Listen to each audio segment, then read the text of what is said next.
Hello, welcome to Gowri's cook. இன்றைக்கி நாம் சாம அரிசியில் பொங்கல் பண்ண போகிறோம்.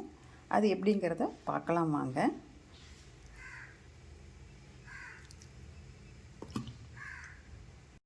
சாமை அரிசி பொங்கலுக்கு 1 டம்ளர் சாமை எடுத்துருக்கிறேன். நான் அதை நல்லா கழுவிக்கலாம். சாம அரிசியை நல்லா 3 தடவை நான் கழுவிட்டேன். சுத்தமாக கழுவியாச்சு. இப்போ இதில் 1 டம்ளர் சாமை அரிசி, 1/2 டம்ளர் பாசிப்பருப்பு வறுத்து எடுத்து வச்சுருக்கேன். இப்போது வறுத்த பாசிப்பருப்பையுமே அந்த சாமி அரிசியுமே நான் ரெண்டையும் கலந்து தண்ணி ஊற்றி வச்சுருக்கிறேன். ரெண்டையும் கொஞ்சம் நேரம் ஊற வைப்போம்.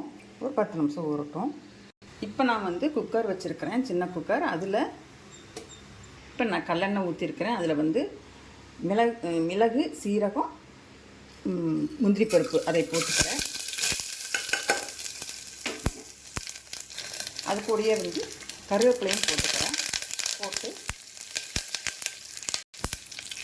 போட்டு ஒரே ஒரு பரப்பு மட்டும் கரைச்சிட்டு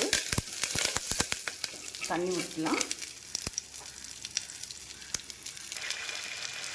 இதிலிருந்து 1 டம்ளருக்கு 3 டம்ளர் குதிரைவாளி அரிசிக்கும் பருப்பு 1/2 டம்ளர் இருந்தது இல்லையா, அந்த 1/2 டம்ளருக்கு 1 டம்ளர் தண்ணியும் ஊற்றிக்கிறேன். எச்சானாலும் பரவாயில்ல, ஒன்றும் ஆகாது. 1 டம்ளர் எச்சாவே ஊற்றலாம். சாப்பாடு தண்ணியாக இருந்தாலும் ஒன்றும் ஆகாது, இறுகிரும். இப்போ கொஞ்சம் உப்பு போட்டுக்கலாம். உப்பு போட்டாச்சு. உப்பெல்லாம் சரியாக இருக்குதான்னு பார்த்துக்கோங்க.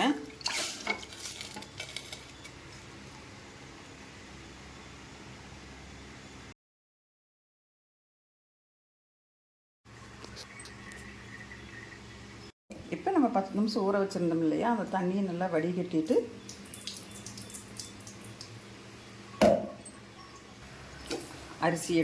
அரிசியும் பருப்பையும் எடுத்து போட்டுக்கலாம்.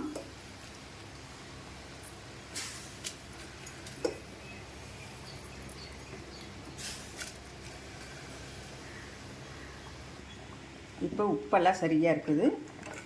இப்போ இது ஒரு கலக்கி விட்டுட்டு மூடி வச்சிடலாம்.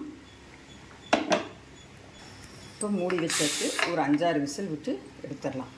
விட்டாச்சுங்க. கேஸ் ரிலீஸ் ஆகிடுச்சு. இப்போ எப்படி இருக்குதுன்னு பார்ப்போம். நல்லாவே வந்திருக்குதுங்க. சூப்பராக வந்திருக்கு. தண்ணி எல்லாமே வச்ச தண்ணி எல்லாமே அளவாக இருக்குது. சூப்பராக இருக்குதுங்க. நல்லா வெந்துருச்சு. இப்போ நம்ம இதுக்கு சாம்பார், சட்னி அந்த மாதிரி ஏதாவது வச்சு சாப்பிட்லாம். அதே நெய் ஊற்றாமல் சாப்பிட போகிறாங்களே அப்படின்னு பார்க்குறீங்க.